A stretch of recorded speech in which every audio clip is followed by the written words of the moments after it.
The morning sun cast long shadows across the hospital parking lot as Marcus Henderson sat in his car, unable to move. His hands gripped the steering wheel so tightly his knuckles had turned white. For the past 18 months, this had been his routine driving to the rehabilitation center, sitting in the parking lot for 20 minutes, gathering the courage to walk through those automatic doors. Inside that building lay his entire world, trapped in a body that no longer responded to her commands. Sarah, his wife of 12 years, had been in a coma since the accident. The doctors called it a minimally conscious state, but to Marcus, the medical terminology meant nothing. All he knew was that the woman who used to fill their home with laughter, who sang in the shower every morning, who left sticky notes with silly drawings on his lunchbox, was now silent. The accident had happened on an ordinary Tuesday evening. Sarah had been driving home from her job as a pediatric nurse when a drunk driver ran a red light. The impact sent her car spinning into a concrete barrier. Marcus still remembered the phone call, how the world had tilted on its axis when the voice on the other end said, "Mr. Henderson, there's been an accident." Those first few weeks had been a blur of surgeries, medical consultations, and sleepless nights in uncomfortable hospital chairs. The doctors had saved her life, but at what cost? The traumatic brain injury had left her in a state between sleep and wakefulness. Sometimes her eyes would open, tracking movement around the room. But there was no recognition. No spark of the woman he loved. Marcus finally forced himself out of the car and walked toward the entrance. The receptionist, Linda, gave him a sympathetic smile. She had watched him make this journey every single day without fail. Rain or shine, weekday or weekend, Marcus Henderson was there.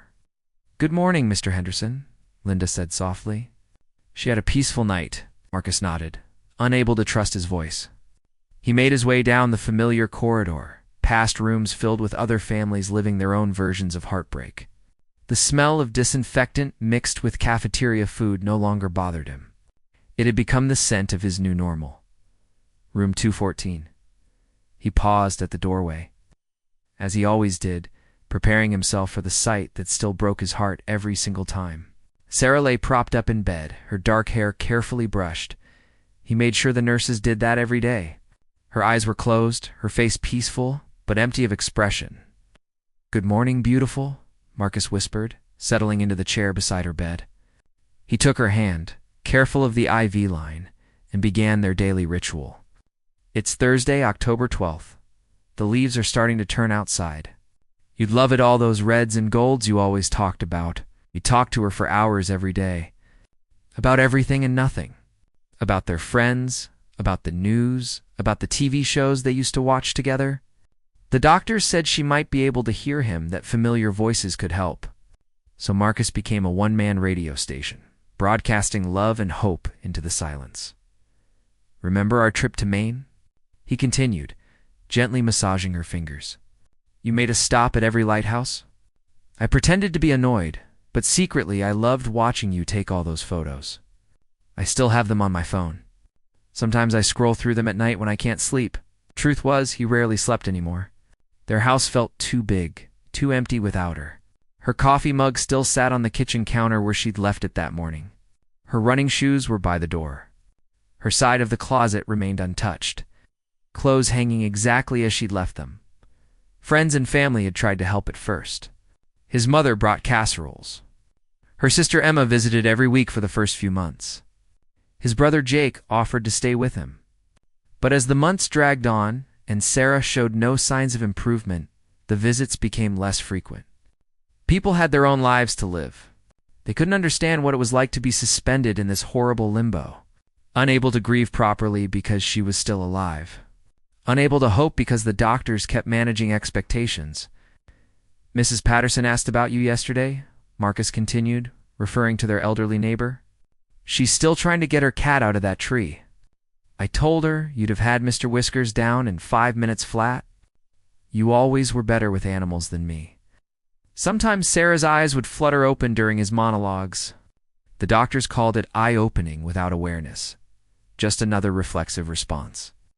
But Marcus searched those hazel eyes desperately for any sign of recognition, any hint that his Sarah was still in there somewhere. The rehabilitation center had become his second home. He knew every nurse by name, every doctor's schedule, every beep and alarm of the machines that kept vigilant watch over his wife. He'd learned to read her chart, understanding terms like Glasgow Coma Scale and neurological responses. He'd become an expert in traumatic brain injury, reading every study, every case report that might offer a glimmer of hope.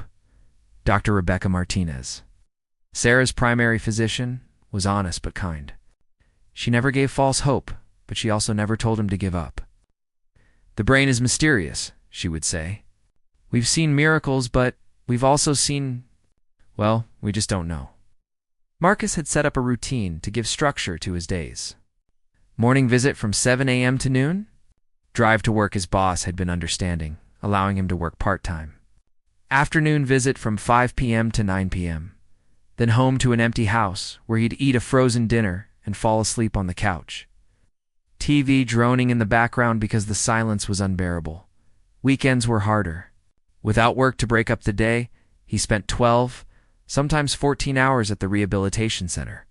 He'd bring his laptop, working on projects while sitting beside her. He'd read to her all her favorite books, Pride and Prejudice 3 times. The entire Harry Potter series.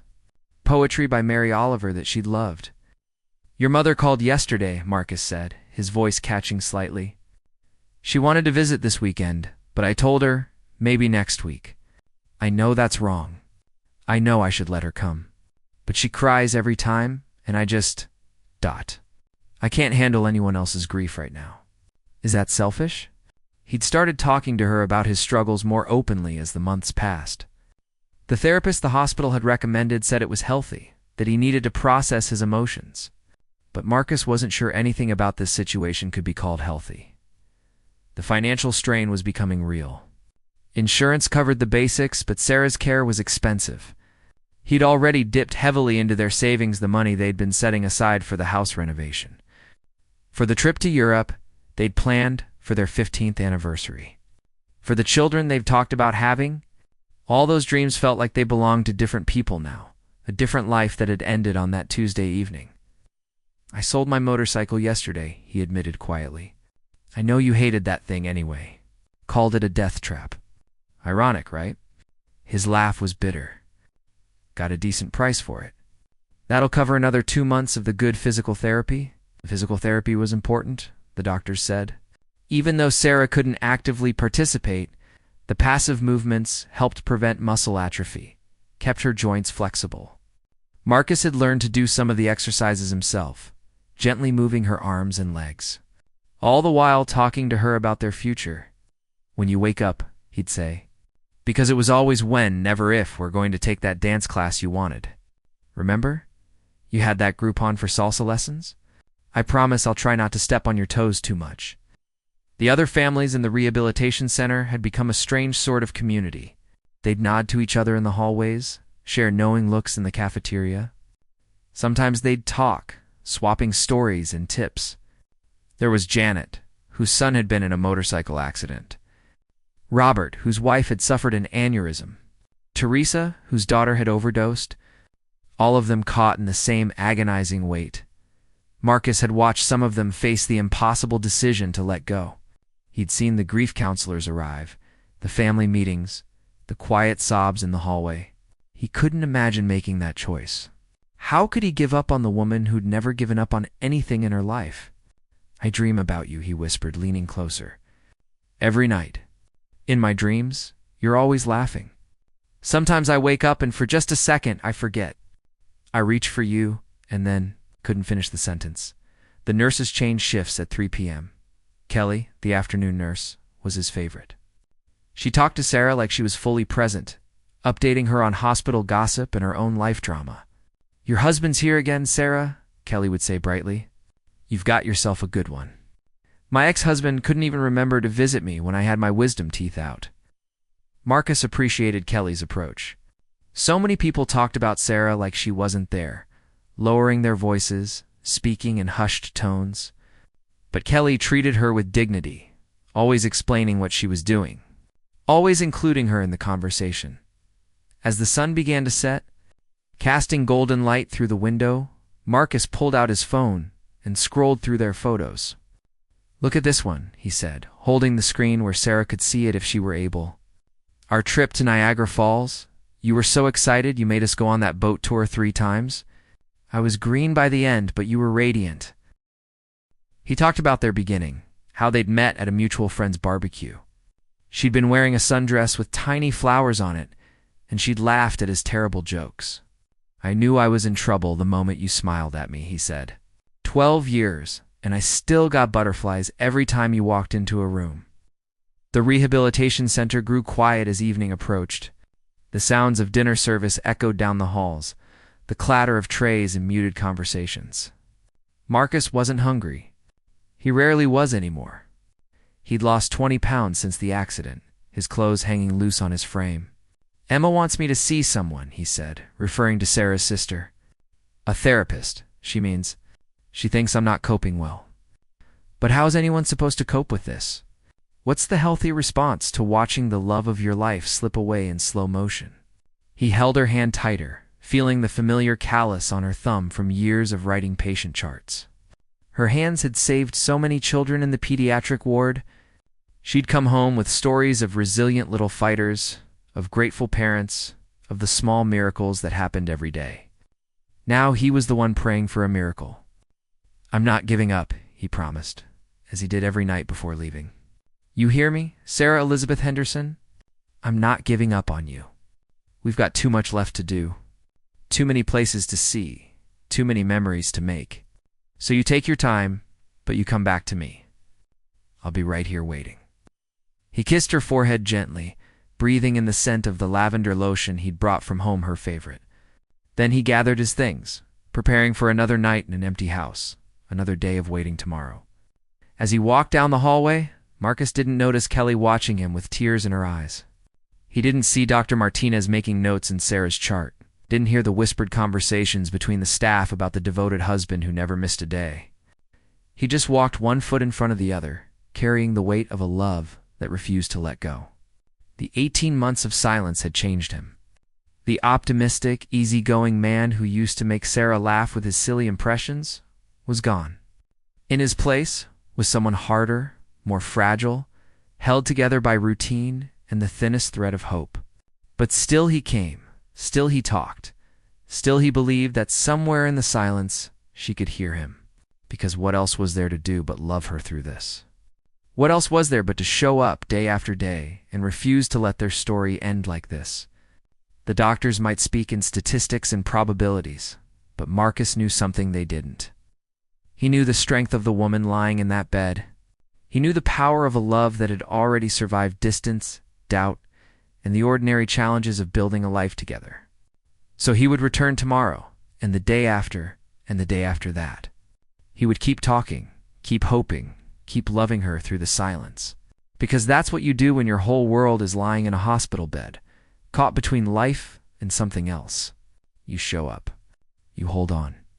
You wait for a miracle. The parking lot was dark by the time Marcus reached his car. He sat for a moment, looking back at the lit windows of the rehabilitation center. Somewhere behind one of those windows was his wife, silent and still, but alive. Still alive, and as long as she was alive, there was hope. Tomorrow would mark exactly 18 months since the accident.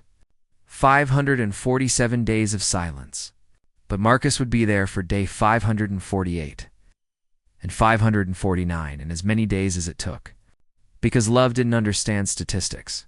Love only understood showing up.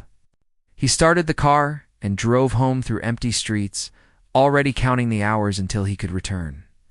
In the darkness of their bedroom, he would whisper goodnight to her pillow, just as he had every night since she'd been gone.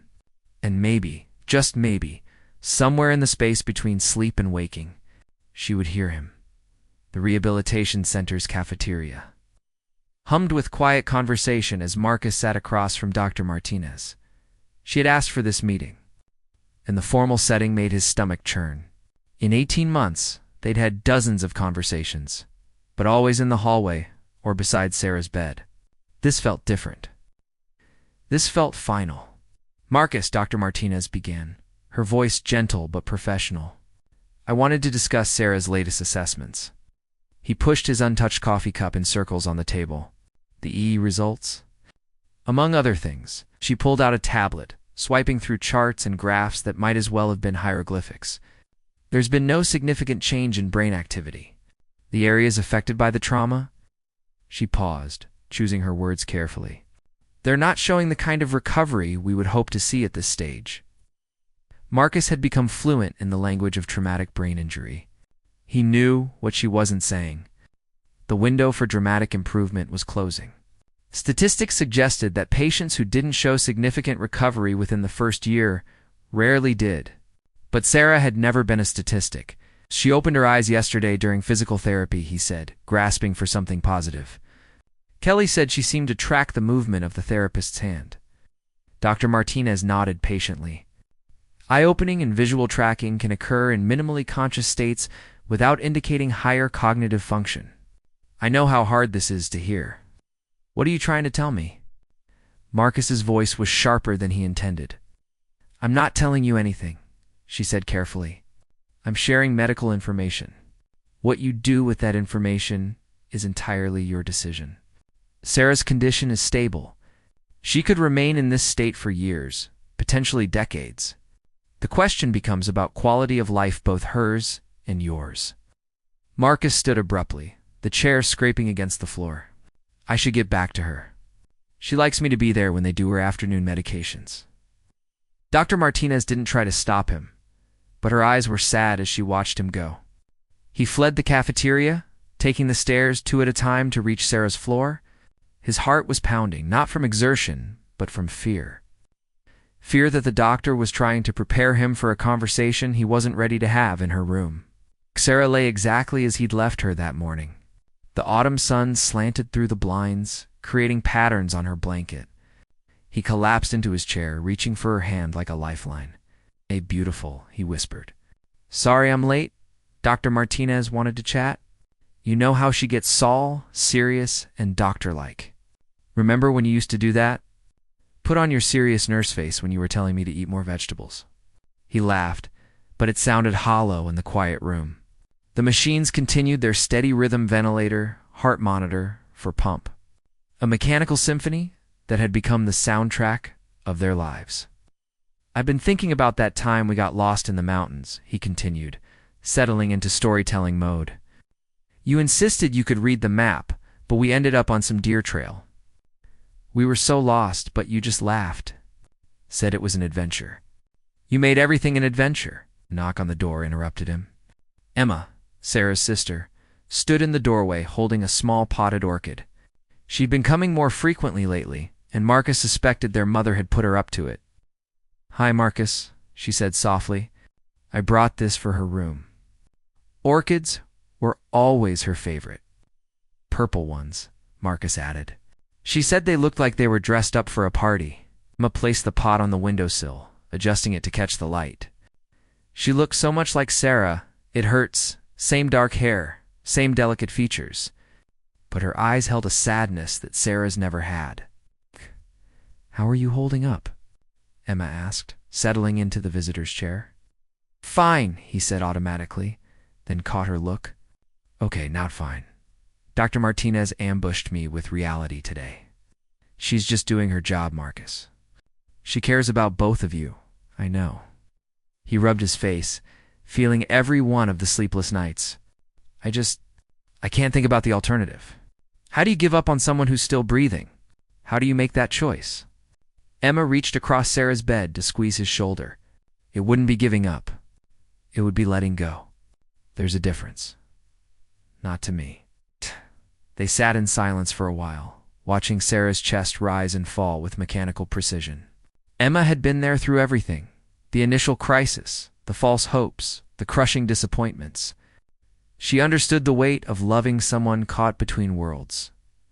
Do you remember her last birthday? Emma asked suddenly. The surprise party you threw? Marcus smiled despite himself. She pretended to be shocked, but I know she figured it out. I'm terrible at keeping secrets. She said it was the gesture that mattered. She was happy, Emma said. Really, truly happy? She told me that night she felt like the luckiest woman alive.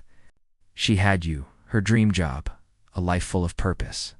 She lived more in her 34 years than most people do in 80.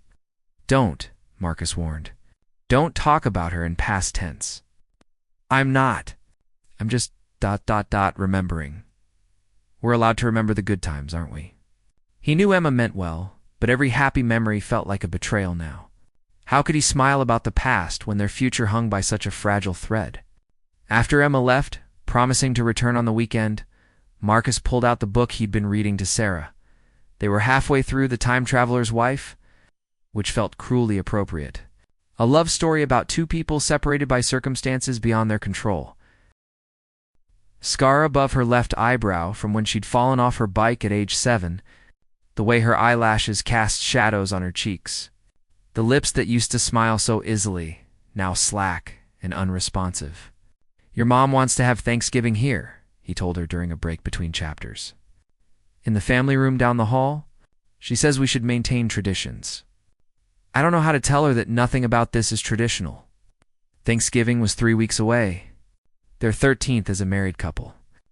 Last year, Sarah had attempted to cook a turkey for the first time, setting off the smoke alarm and filling the house with the smell of charred bird. They'd ended up ordering Chinese takeout and eating it on the living room floor, laughing until their sides hurt. She'd made him promise they'd try again this year. The afternoon stretched on, punctuated by the regular intrusions of medical routine, temperature checks, blood pressure readings, adjustment of 4 lines. Marcus had learned to work around the staff, never leaving Sarah's side during procedures. He'd become as much a fixture in the room as the furniture. Kelly arrived for her shift, breezing in with her usual energy. "How are my favorite people today?" she asked, checking Sarah's chart. "Marcus, you're looking thin. When's the last time you ate a real meal?" "I had lunch," he lied. "Coffee doesn't count as lunch." She fixed him with a stern look that reminded him of Sarah. "There's leftover lasagna in the staff break room. I'm going to heat you up a plate, and you're going to eat it. Doctor's orders. You're not a doctor. I am in this room.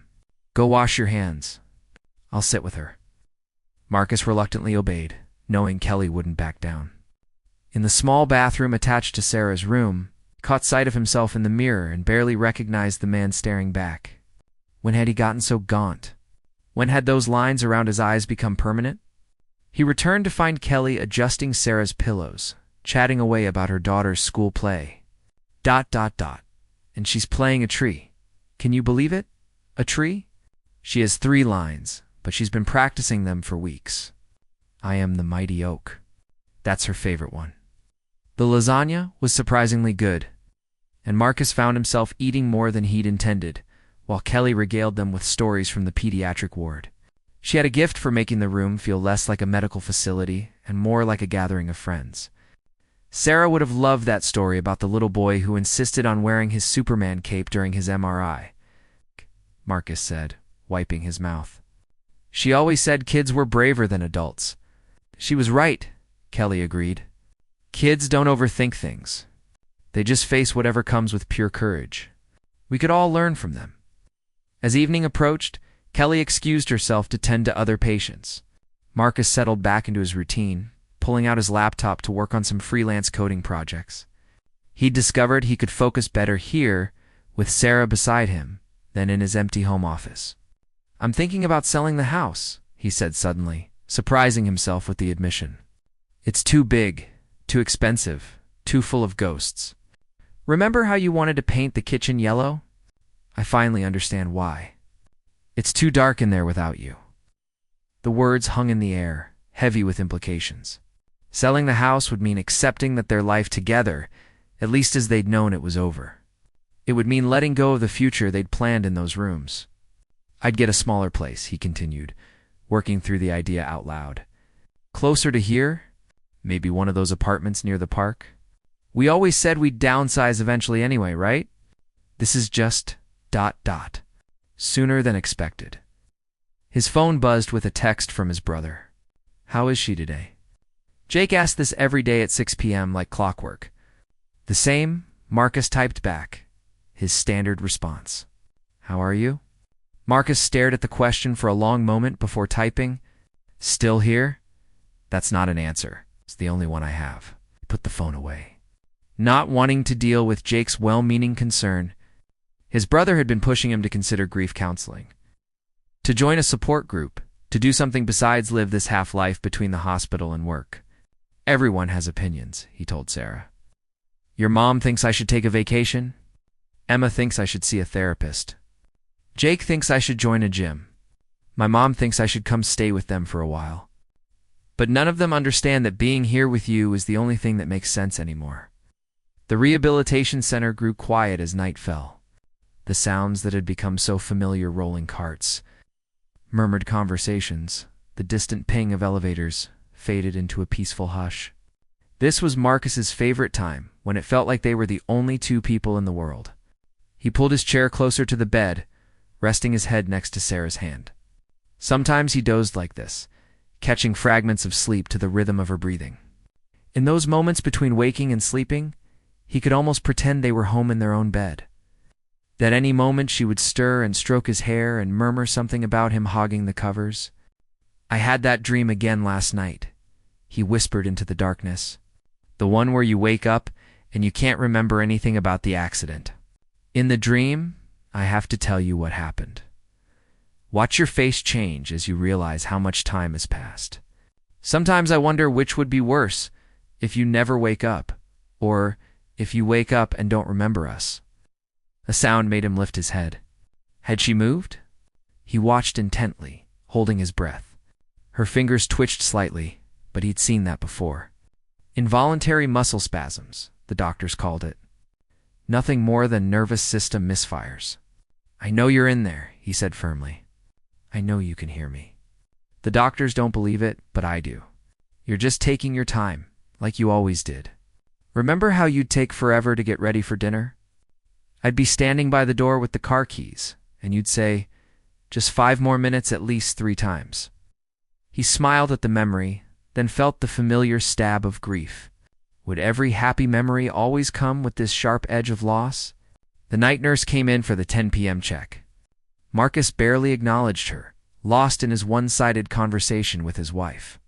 He told Sarah about the changing seasons, about the news from their old neighborhood, about the TV shows they used to watch together. They killed off Derek on that medical drama you liked, he reported. I know you would have been furious. You always said he was the only doctor on that show who knew what he was doing. I can hear your rant in my head. As midnight approached, exhaustion finally won. Marcus kissed Sarah's forehead, whispering his nightly promise to return in the morning. The drive home was automatic now, his car knowing the way without conscious thought. The house greeted him with its usual silence. He dropped his keys in the bowl by the door, Sarah's ceramic creation from that pottery class they'd taken on their anniversary. Everything in the house was a landmine of memory. He microwaved a frozen dinner, ate it standing at the kitchen counter, then made his way to the couch. Their bedroom remained largely unused. He couldn't face their empty bed, her pillow that no longer smelled like her shampoo. The closet full of clothes that waited for an owner who might never return. The TV droned in the background as Marcus scrolled through photos on his phone. Sarah at the beach, laughing as a wave caught her by surprise. Sarah in her wedding dress, radiant with joy. Sarah on a random Tuesday morning, sleepy-eyed and beautiful over coffee. Hundreds of moments captured, each one a reminder of what had been lost. One more day, he whispered to her photo. We made it through one more day. Tomorrow would bring the same routine. The same drive, the same vigil, the same one-sided conversations. But Marcus would be there, because showing up was all he had left. Love had become endurance. Hope had become habit, and life had become a waiting room for a miracle that might never come. In the darkness of their living room, surrounded by the artifacts of a life interrupted, Marcus finally let himself cry. Silent tears for the woman lying in a hospital bed across town. For the future they'd never have. For the past that seemed like someone else's life now. But mostly, he cried from exhaustion, the bone-deep weariness of carrying hope when everyone else had gently begun to let theirs go. Tomorrow would be day 548. He would drive to the rehabilitation center. He would hold her hand. He would talk until his voice grew hoarse. He would search her still face for any sign of the woman he married. And he would keep believing. Because the alternative, accepting that she was truly gone, would mean admitting that he was lost too. The clock on the wall ticked past midnight, marking another day survived. In a few hours, he would rise, shower, and begin again. The cycle of love and grief, hope and despair that had become his existence. But for now, he closed his eyes and let himself dream of a morning when he would walk into room 214 and find Sarah's eyes open, aware, looking for him. In his dreams, she always smiled and said, "What took you so long?" And he always replied, "I've been right here, waiting for you." Until that morning came, if it ever came, he would continue this vigil. Because 18 months of silence hadn't broken his love. If anything, it had distilled it down to its purest form. Showing up, holding on, and refusing to say goodbye. Sarah smiled, and for the first time since she'd awakened, it reached her eyes completely. "I'd like that," she said. "Though fair warning, I apparently have terrible taste in hospital food now. Kelly says I actually asked for more of the meatloaf yesterday." "Traumatic brain injury," Marcus said solemnly. "Clearly affected your taste buds." She threw a pillow at him, laughing. And the sound filled the room like music.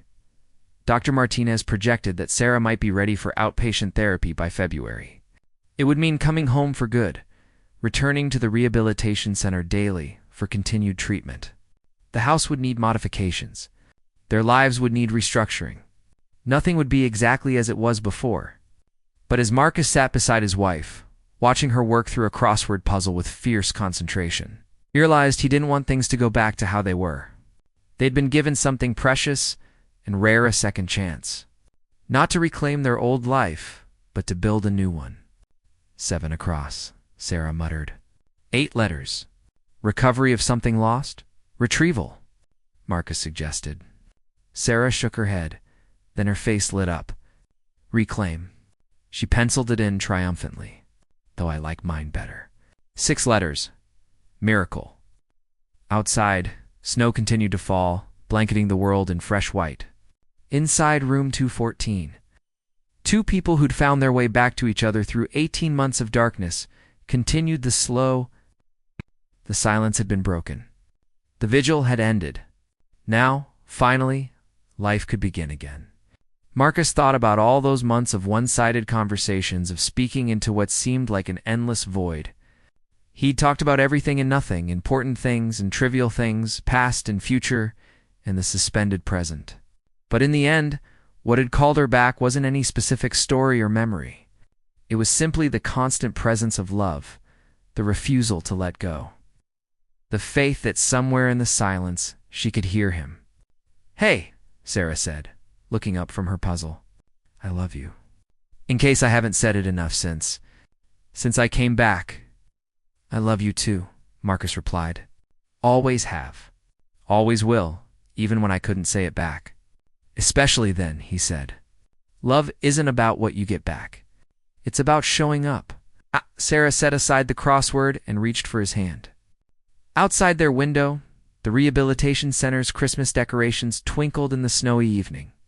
18 months ago, Marcus had sat in this same chair, holding this same hand, praying for a miracle he wasn't sure would ever come. Now, as Sarah squeezed his fingers and smiled that crooked, beautiful smile he'd thought he'd lost forever, he understood that miracles didn't always arrive with fanfare.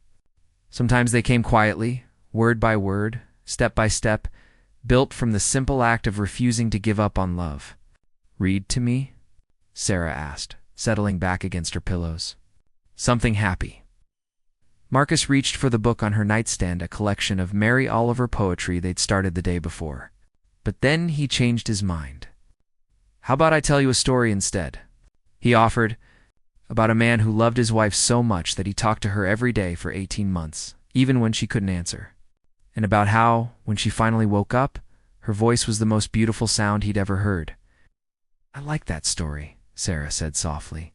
"Tell me how it ends." Marcus lifted her hand to his lips, kissing each finger gently. "It doesn't," he said. "That's the best part. It just keeps going, one day at a time, one word at a time. Forever." and there, in room 214 of the rehabilitation center, as snow painted the world clean and new outside their window, Marcus began to tell their story. Not the story of what they'd lost, but the story of what they'd found. The story of a love that had survived 18 months of silence and emerged stronger, deeper, more precious than before. Sarah listened with her eyes closed, a smile playing at her lips. And when sleep finally claimed her, it was peaceful and healing. The rest of someone who knows their home, they're loved, and tomorrow will bring new words to say and new stories to tell. The machines continued their quiet monitoring, but they no longer sounded like a vigil. Now they sounded like a heartbeat, steady and sure, marking time not until something ended, but until something new could begin. Marcus settled back in his chair, no longer keeping watch, but simply being present. Grateful beyond words for the miracle of her voice, her smile, her presence in the world. 18 months of silence had ended. The rest of their lives had just begun. The morning of day 548 began like any other. Marcus woke on the couch, neck stiff from sleeping at an odd angle, the TV still murmuring from the night before. He made coffee in the machine Sarah had bought him for Christmas 3 years ago. One of those fancy ones with too many buttons that he still only used for the most basic function. But something felt different. He couldn't name it, couldn't point to any specific sign. But there was a charge in the air, like the moment before lightning strikes. His hands shook slightly as he poured his coffee. Ah! And he told himself it was just caffeine withdrawal. The drive to the rehabilitation center was shrouded in early morning fog. The radio played a song Sarah used to sing in the car, and instead of changing the station as he usually did, Marcus let it play. Her voice seemed to echo in the empty passenger seat. Just out of reach. When he arrived at the center, Linda wasn't at her usual post. Instead, a young man he didn't recognize sat behind the reception desk, fumbling with the computer system. "I'm here to see Sarah Henderson," Marcus said, signing the visitor log. "Room 214, the receptionist looked flustered. "Oh, I think... Let me call someone. Is everything okay?" Marcus's heart rate spiked. "Is she?" No, she's fine," the young man assured him quickly. "It's just... Let me get Kelly. She wanted to speak with you." Marcuse didn't wait. He headed for the stairs, taking them 2 at a time, his coffee forgotten at the reception desk. Something was wrong. In 18 months, he'd developed a sixth sense for the rhythms of this place. And today everything felt off. Kelly met him at the nurse's station, still in her coat from the night shift. She should have gone home hours ago. "Marcus," she said, and something in her voice made him stop short. "What's wrong? What happened?" "Nothing's wrong," Kelly said quickly, but her eyes were bright with something he couldn't read. "It's just... There's been a change. Dr. Martinez is with her now." Marcus pushed past Kelly, his feet carrying him down the familiar hallway without conscious thought. The door to room 214 was partially open, and he could hear Dr. Martinez's voice, low and measured. He burst through the door, prepared for the worst, and then froze. Sarah's eyes were open. Not the unfocused, unseeing, open he'd witnessed countless times before. They were alert, tracking Dr. Martinez's movements as she conducted her examination. And then, as if drawn by his presence, those hazel eyes turned to him. "Marcus." The word was barely a whisper, rough from months of disuse, but it was her voice. Sarah's voice saying his name. The world tilted. His knees buckled, and he would have fallen if Kelly hadn't appeared behind him. Guiding him to the chair, Dr. Martinez continued her examination. Professional, despite the tears in her eyes. "Sarah," Dr. Martinez said gently, "can you tell me where you are?" Sarah's brow furrowed with concentration. "Hospital?" The word came slowly, like she was remembering how to form sounds. "What happened?" Marcus reached for her hand, and she squeezed back. Not the reflex grip he'd felt before, but intentional, purposeful. She was holding his hand. "You were in an accident," Dr. Martinez explained carefully. "You've been here recovering. Do you remember anything about that?" Sarah shook her head slightly, wincing at the movement. Her eyes found Marcus again, and he saw confusion mixed with something else, recognition. "How long?" she asked. Marcus and Dr. Martinez exchanged glances. 18 months, Marcus said softly. You've been asleep for 18 months. He watched her process this information, saw the shock and disbelief cross her features. 18 months of her life gone. 18 months of his life suspended. Don't try to understand it all at once, Dr. Martinez advised. Your brain has been through significant trauma. The fact that you're awake, that you're speaking, that you recognize Marcus, these are all excellent signs. But recovery will be a long process. Sarah's fingers tightened around his. You stayed? She whispered, looking at Marcus with wonder. Every day, he confirmed, his voice breaking. I've been right here, talking your ear off. The nurses are probably sick of my stories by now. A ghost of a smile touched her lips. I heard you. The words were faint but clear. Sometimes like ... dreams. Your voice. Talking about ... Maine. Marcus laughed through his tears. The lighthouses? I must have told that story 50 times. You remember? Pieces. Her eyes fluttered, exhaustion already pulling at her. Tired. Rest, Dr. Martinez said. This is remarkable progress, but your body needs time. Sleep is healing. But Sarah fought against it, her gaze locked on Marcus. Real? She asked. You're real? I'm real, he promised, lifting her hand to his lips. I'm here. I'll be here when you wake up. I promise. She nodded slightly, eyes already closing. But before she drifted off, she whispered one more word. Love. The room fell silent, except for the steady beep of monitors. Dr. Martinez finished her notes, then turned to Marcus with an expression of cautious optimism. I need to run more tests, she said. Brain scans, cognitive assessments. We need to understand the extent of her recovery. But Marcus, she paused, choosing her words. This is extraordinary. After this long, to have her wake up speaking, recognizing you. Forming coherent thoughts, it's not impossible, but it's rare. What happens now? Marcus asked, unable to look away from Sarah's face, afraid if he did, she might slip away again. Now we begin the real work. Physical therapy will be intensive. Her muscles have atrophied significantly. Speech therapy to help her regain full communication. Occupational therapy to relearn daily tasks. And psychological support for both of you. She's waking up to a world that's moved on without her. That's traumatic in its own way. Kelly, who had been silent throughout, finally spoke. I've seen a lot in my 20 years here, she said softly. But this is why we do what we do. This is the miracle we all hope for. The news spread through the rehabilitation center like wildfire. Staff members who had cared for Sarah over the months found reasons to pass by room 214. The physical therapist who had faithfully moved Sarah's limbs every day had tears streaming down her face. The night janitor who had often found Marcus asleep in his chair pumped his fist in silent celebration. Marcus called Emma first. She answered on the second ring, her voice thick with sleep. She woke up, he said without preamble. Emma, she woke up. She said my name. The silence on the other end lasted so long, he wondered if the call had dropped. Then Emma was sobbing, asking questions he couldn't answer yet. Already making plans to drive over.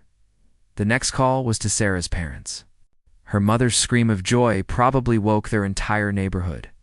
Within hours, the family group chat was buzzing with messages. Everyone wanting details, wanting to visit, wanting to be part of the miracle, but Marcus stayed focused on Sarah.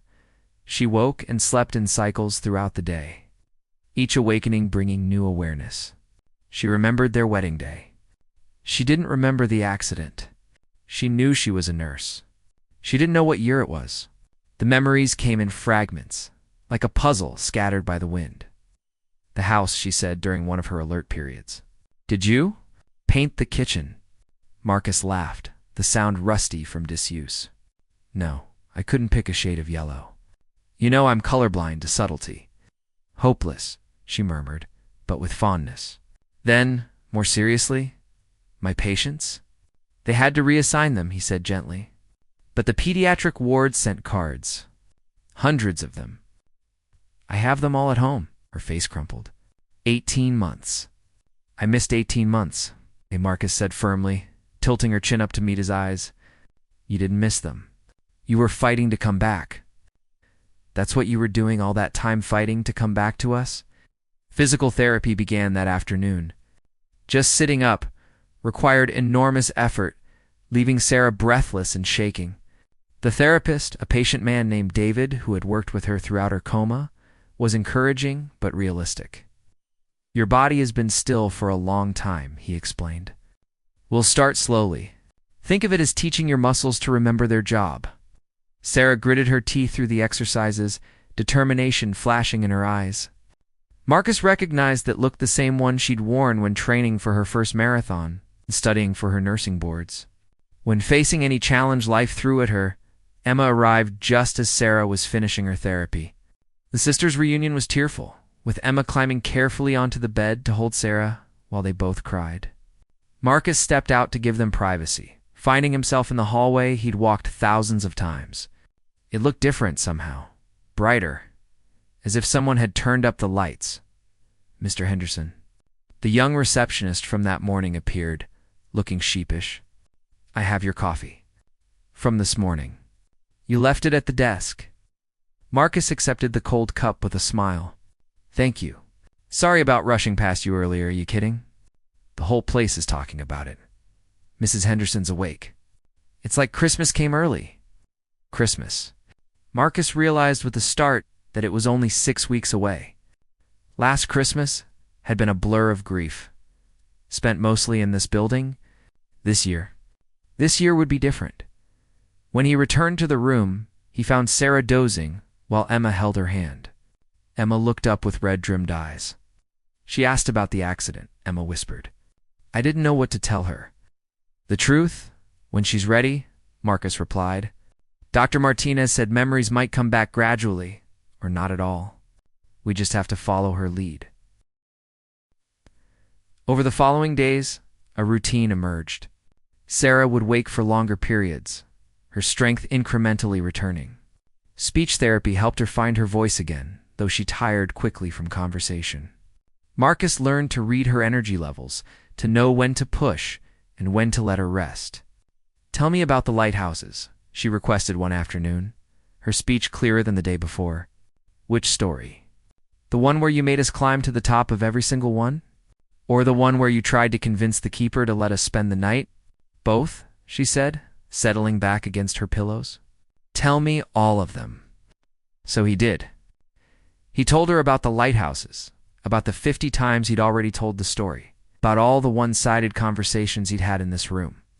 He told her about the ordinary days and the milestones missed, about the friends who'd sent flowers and the coworkers who'd asked after her.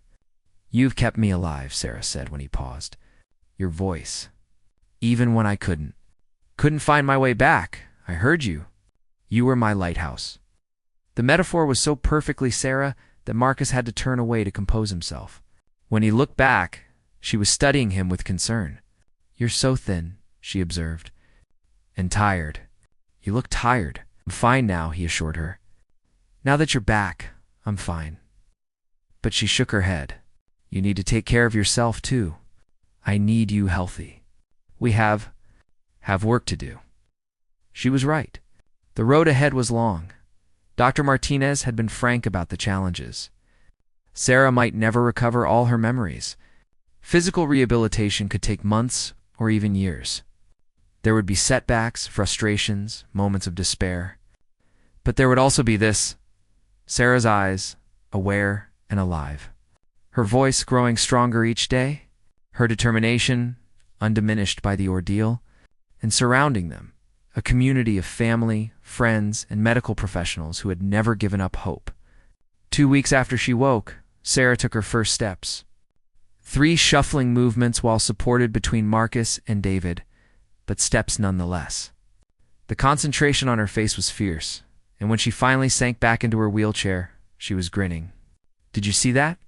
She asked breathlessly. I walked. I saw, Marcus confirmed, his chest tight with pride. Pretty soon, You'll be running marathons again. One step at a time, she said, then laughed at her own joke. That laugh, God, he'd missed that laugh. It was worth every sleepless night, every moment of despair, every day of uncertainty. The speech therapist, a young woman named Grace, worked with Sarah on complex sentences and abstract concepts. Some days were better than others. Sarah would struggle with a word she'd used thousands of times, or forget the name of something obvious. But she approached each challenge with the same determination Marcus had always admired. Why can't I remember the word for? The thing you cook eggs in? She asked one day, frustrated. Pan, Marcus supplied gently. Pan? She smacked her forehead. I know that. Why couldn't I find it? Your brain is rewiring itself, Grace explained, creating new pathways around the damaged areas. Sometimes it takes the scenic route to find what you're looking for. The scenic route. Marcus thought about their 18-month journey, about all the detours and dead ends that had led them here. Maybe some routes, however long and painful, were worth taking if they brought you home.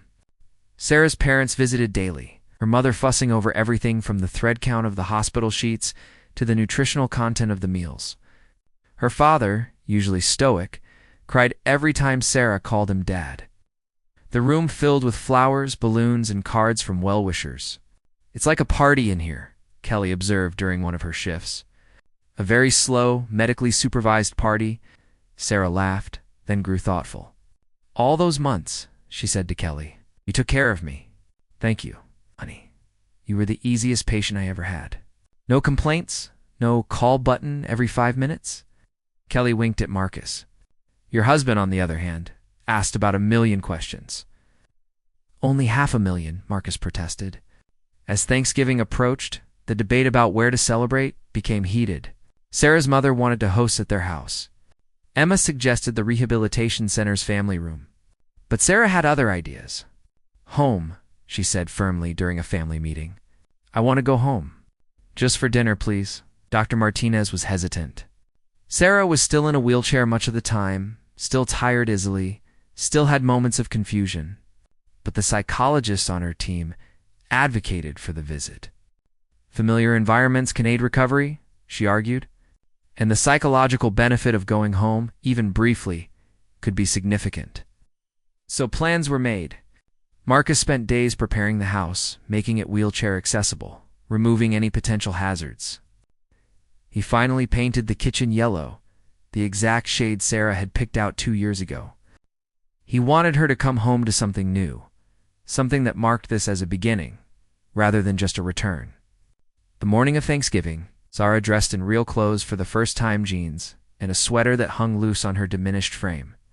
Marcus helped her into the car, a reversal of all the times she'd driven while he navigated. She was quiet on the ride home, watching the familiar streets pass by with wonder. The Johnsons painted their house, she observed. And is that a new grocery store? Opened 6 months ago. Terrible produce section. I had to drive to the farmer's market for decent tomatoes. You went to the farmer's market? Mr. I only Chapon line? I had a lot of time to fill, he said quietly. When they pulled into their driveway, Sarah gasped. The oak tree. It's huge. 18 months of growth, Marcus agreed. I kept meaning to trim it, but ... But you were busy, she finished. I know. Getting her into the house required careful maneuvering, but once inside, Sarah's face lit up. She touched everything, the mail basket, the coat hooks, the photos on the mantels, if assuring herself they were real. You kept everything the same, she whispered. I couldn't change anything. It felt like admitting you weren't coming back. She wheeled herself slowly through the rooms, pausing at the kitchen doorway. Marcus, you painted it. Sunshine Daydream, he confirmed. Just like you wanted, though I still think it's just yellow. It's perfect. Tears streamed down her face. It's all perfect. Family arrived in waves: parents, siblings, cousins, friends who were close enough to be family. The house filled with voices and laughter, the smell of turkey and pumpkin pie. Sarah tired quickly, but refused to rest, soaking in the normalcy of it all. During dinner, as Marcus's father carved the turkey and Emma's kids squabbled over wishbones, Sarah reached for his hand under the table. "Thank you," she whispered. "For what? For not giving up? For talking to me every day? For believing I could hear you?